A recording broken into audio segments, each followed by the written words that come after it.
Tuesday, happy Tuesday. Don't mind the smoke, it's coming from my incense. Y'all know, green chomper. I love that for meditation, relaxation. Got some Frankenwise, you know, get my energy right. But y'all, your girl was having so many bouts of insecurity, doubt, just I almost self-sabotaged my fucking self.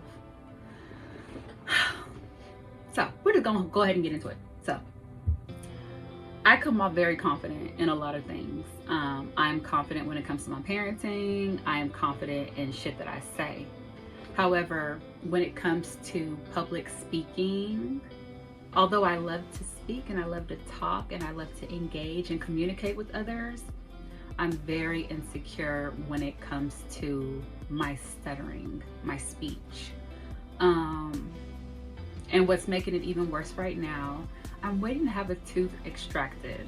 So if you guys have ever gone through that, the gum pain is like ridiculous. So I'm very insecure right now on how my mouth moves when I talk, when I speak. So I'm realizing as I watch my videos, sometimes I'm like, and inside my head, I'm like, it's okay, it's okay. Like, everybody is flawed, so keep talking. So if you guys happen to notice me going like this, or maybe it's because I'm having a little bit of tooth sensitivity right now. So along with having that pain, I also struggle with stuttering. If you've been in my life for the past 36 years, you know it's a thing. Sometimes it's more noticeable than other times, but I'm realizing the more that I speak and the more that I tell my story and the more that I'm engaging, I think my anxiety triggers my stuttering a lot. So that's why on most of my videos, you guys get bouts of silence. One, because I don't really know what to say next, and two, I know what I want to say sometimes, but it's not like coming out of my throat. So yeah. So y'all, if you stutter, there ain't nothing wrong with stuttering. I have had a stuttering issue since I was in elementary. However, I was never in like a speech class or anything like that because it didn't impair my education or anything like that. So I just kind of dealt with it. So I do have an insecurity with that. Now, I'm just now learning how to be an open book with my life and who I am. A lot of you guys are new to my life and new to my bubble. So you know Chantel as of maybe the last 2 or 3 years, give or take. But when I tell you guys it took a lot for me to get here, it took a lot for me to be able to just talk to people in real life. It did. If you go on my page and you go to my previous videos, you can kind of get a little bit of background there. But as just a quick tidbit, I am a survivor of domestic violence. I also suffer from PTSD from my relationship with my children's father. And of course, you know, I am a victim of the government and how they try to play people of color. I have also struggled with social anxiety a lot. At one time, they tried to say that I had something called rage anger. What that is growing up, I guess I can say this now, I did grow up in somewhat of survival mode. It was always my sister and I and my mother. And I was just always trying to make sure my sister and I were okay. So as we grew older, of course, I ended up having kids. So I went right into mom mode of just surviving, you know, finding jobs that I could secure. At that time, I was in my early 20s, I think like 20, maybe 21. So I was doing a lot of retail at that time. I opened up a lot of stores that you guys have heard of, one just being Forever 21. I've opened that store. I opened Rue 21. I've worked at big box stores. I've done financial, from check cashing to banking. Only places I haven't worked is like a 7-Eleven or a bonfire. And that's just being honest. My newest field was home health aid. Now, a lot of you guys know when my dad fell ill about 16 years ago, the care that he was receiving wasn't adequate to me. And I didn't believe at that time he should have been treated that way. I thought they were treating him as if he was still a drug addict, or just that his life meant nothing. And that was really something that bothered me. So I always knew I wanted to go into some type of work that helped others, where there was no judgment. You know, I didn't care about your background. I don't care what you've been through, what you're going through, because everybody goes through something. I just want to be able to help you if I can. You know, no, there's nothing funny about it. You don't owe me anything. You know, I've always been the type of person to want to see everybody win. And growing up, I was always kind of made to feel like, but you want to see yourself win. You want to see yourself succeed, like X, Y, and Z. Of course I do. But there's nothing wrong with seeing everybody around me succeed too. You feel what I'm saying? So, over the years, I worked all those different kind of jobs until I lucked out and I got a job on base, a federal job. Let me just go ahead and tell you right now. Now, federal jobs, they pay good money. They pay you good money. But some of the people you might encounter there talk out the side of their motherfucking necks. And your girl had to dip because I had military police called on me because I was clapping my hands. Well, girl, you get the energy that you give. Girl, bye. But of course, chocolate, you know, it is what it is. But anyway, you guys, so while I was working my federal job, I was served with papers from the county. I'm thinking, I know you have the wrong person, because I know you're not looking for me, because the hell you want with me? They're coming from 3 years prior when I was on welfare, and I had answered a question on the box. So if you guys have ever gotten welfare or food stamps or anything, they send you a form that's called, I believe it's called QR7 or SAR7, something like that. It's a form that you fill out either every month or every couple months, letting them know if anything has changed in your household. Now, if you have had kids, y'all know mom brain is real. Okay? It's almost like we have short-term memory. Like, I can't really describe it, okay? So I have been filling out this form for I don't know how long. Repetitive, like clockwork. I opened the mail, form was there. It said, has anything changed in your household within the last 30 days? I believe my youngest was maybe 2 weeks old.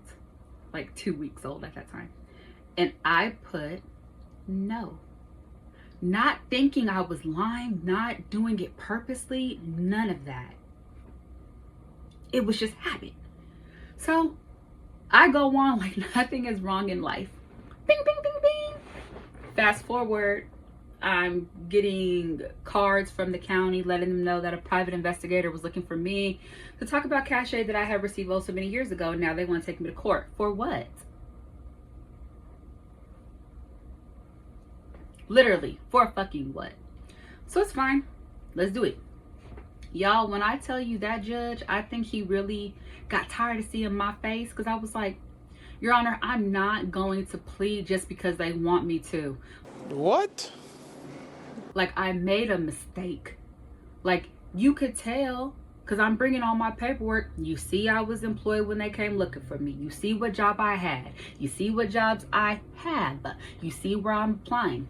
With this pending felony charge, you're hindering me. You're literally like putting a big ass fucking, what do you call it? A fucking, what do you call it? a spot or whatever the fuck you want to say on my back, like a mark, like, oh, get her, she done fucked up. Like, oh, okay, bet that.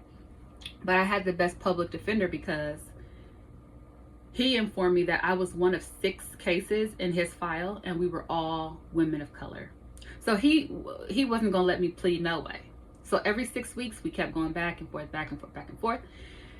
Until I did. I was like, okay, I know I have to take some type of accountability for not reading the form in its entirety. Yes, but you got a fucking felony fraud, you lot. No, I was getting ready to call Gloria Allred. Because no, you're not doing it. So I ended up pleading to a misdemeanor, aid by misrepresentation. The case finally closed, I believe it was in 2019. I want to say 2019.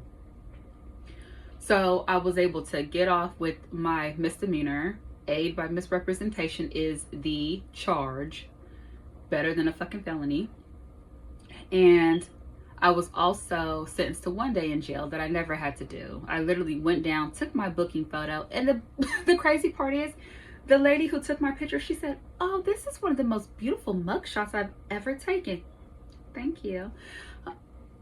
Went right home, y'all, and then I ended up finding out I had a probation officer. Huh? Now, I lucked out because, baby, when I tell you I got the best probation officer on the planet, or had, y'all couldn't tell me nothing about, like, why do y'all hate probation? Mine was like a kiki time, like going to have our coffee, talking about what's new. We never talked about it was like I had a best friend, and we are still like this to this day. I ain't gonna out her, but she is the fucking bomb.com. Y'all, I'm no longer on probation. I completed my probation in like 2020, 2021, so your girl's done. And people have asked me, oh, have you thought about getting your record expunged? When I have time to really think about that, I probably will go through and have it expunged, because it needs to be expunged. But so, you know, just going through my daily life and trying to stay above water while all this was going on, like trying to find jobs. COVID hit. I wasn't making any money. I suffered a miscarriage. My relationship was going to shit. My depression was at an all-time high. I was drinking Bud Light Platinums at 8 a.m. My life was hard. I don't know. I ended up going to counseling because I felt like my life was out of control. Like, I couldn't support my family. I felt like I was being blamed by my partner for not trying to help with the bills. And I'm like, I don't know what you want me to do. Like, you see what's going on. Like, I don't know. What do you want me to do? Pop my ass on a corner? Like, what you want? So, going through all of that, I still stood tall. I kept in contact with my probation officer all the time, and she would always make sure to uplift me and to remind me that your past doesn't define you. I know who you are, Chantel. And it sucks that you're made to look like such a villain. Like, you guys don't understand. People literally used to look at me like I had 2 horns.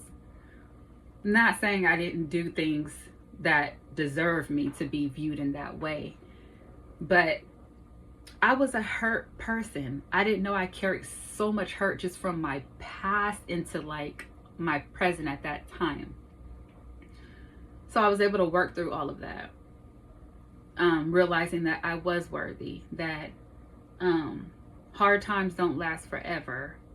This isn't gonna make me. This isn't gonna shape me.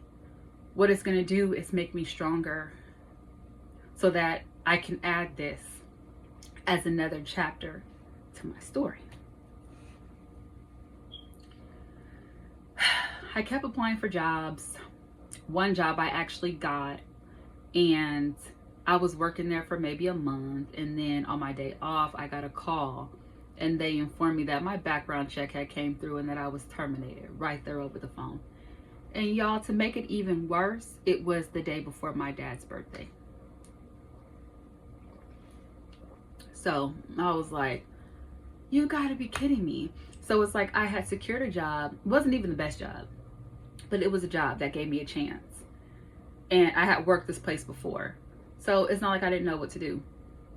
But to finally feel like you're taking one step forward, just to have the rug like yanked from underneath you, it really threw me for a doozy. Because I was like, if this place is like throwing me back to the fucking sharks, I don't know what am I gonna do? What am I gonna do? So at that point, I started really getting into cannabis and seeing as to how that helped change my mindset and how I thought about things. And then I had a family member who became ill, and she didn't really have an appetite. And so I decided, I was like, okay, I'm gonna try and make her some edibles to see if they'll give her appetite, see if it'll help. So made edibles, and they actually they helped her. So I was like, you know, I might actually be like kind of good at this. So I then taught my uncle how to make oils and butters. So I do, if you guys did not know, I'm definitely into the cannabis world. I do make oils, butters, edibles. I'm hoping really next year to get a whole menu together and really focus on my edibles, because I wanted to have like a whole fall menu, the whole shit. But you know, life be life. And so that was with my edibles. So then as time went on and my cousin's battle progressed, she was in a lot of pain. And of course, you never want to see somebody you love going through, you know, pain and suffering. So I started to think about CBD and how I could go about incorporating that. Like, it was just calling me for some reason. Then I always told myself, Chantel, how are you going to make money doing that? Like, you've always worked like a corporate job. Like, but I just felt like at this point in my life that I was meant to do something different, like to help people in a different way than what I was doing, and to still be able to tell my story in such a way as to how cannabis helped me.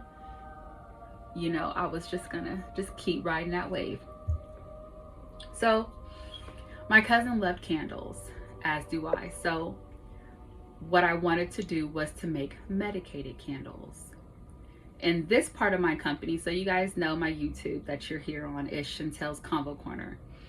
So I have another business that I'm working on, which will be my edibles and my lip balms, medicated oils and medicated candles. That's going to come from Chantel's Comfort Collection. And that really is dedicated and paying homage to my late cousin Bria, who I lost last year to lupus. So when that comes to fruition, baby, y'all gonna see something shake. But she really is my motivating factor as to why I'm here telling you guys my story.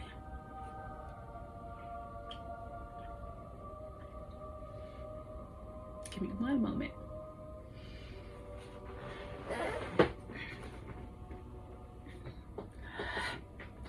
Because I have a lot of self-doubt. Like, with this YouTube, I almost quit this weekend. I almost self-sabotaged myself because I just didn't feel like I was getting the views that I wanted. I didn't have the subscribers that I wanted. I felt like, why isn't my content popping the way that I think it should? And I wanted to give up. I got an I am notification right now. I've got this. Thank you, Spirit. See, so even when in my times of doubt, the universe and my angels always remind me, get busy. So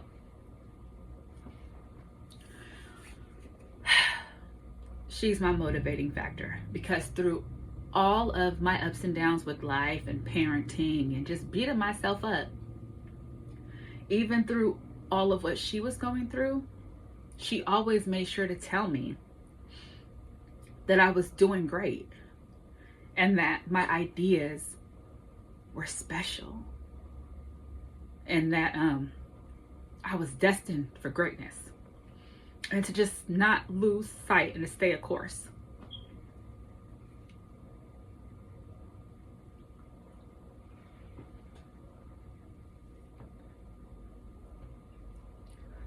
So this video, you guys, today almost did not make it here today, because I almost let knock me down. So I realized no, because I have much more to say if you guys are willing to be here to listen. And hopefully I can help you guys just literally try to maneuver through self-doubt, insecurities. If you're just feeling low, it's okay to have those feelings, but somehow you have to remind yourself as to who you are, like who the fuck you are. And I'm here, and this video's here. Look, 21 minutes. Did I think it was gonna be 21 minutes? No. But I just felt compelled to get on here today, just to let you guys know I'm not as confident as I always come off. I'm insecure as fuck, but I'm working on it. And I wholeheartedly want to thank you guys again for visiting my YouTube channel, for sitting here listening to me cry, ugly cry like Kim Kardashian. Thank you guys for supporting me. Thank you guys for liking, commenting, subscribing. Don't think it doesn't go unnoticed, because it doesn't. I was just feeling low about myself for a while. But yeah, you guys, I just wanted to get on here just again to let you guys know it's okay if you're not feeling your best. It's okay if you're feeling like you don't know which way is up and which way is down. It's okay to feel insecure at times, especially when you're stepping into a whole new world. And that's kind of what I'm learning to be okay with, is the uncertainty, the feelings that come up with it. And it's up to me to reprogram my brain and to rewrite what's already been written inside of me. And that's why I'm here. So that was just confirmation that I was supposed to get this video out, because I didn't know what the hell I was supposed to be talking about. Spirit literally just came to me and said, record. So there's that. But again, I love all of you guys, and I appreciate each and every one of you. Each and every time you guys view my videos, each and every time you guys like and subscribe, you make my heart smile, because it just reiterates that I'm on the right path and I'm going to continue going. So thank you. Bye.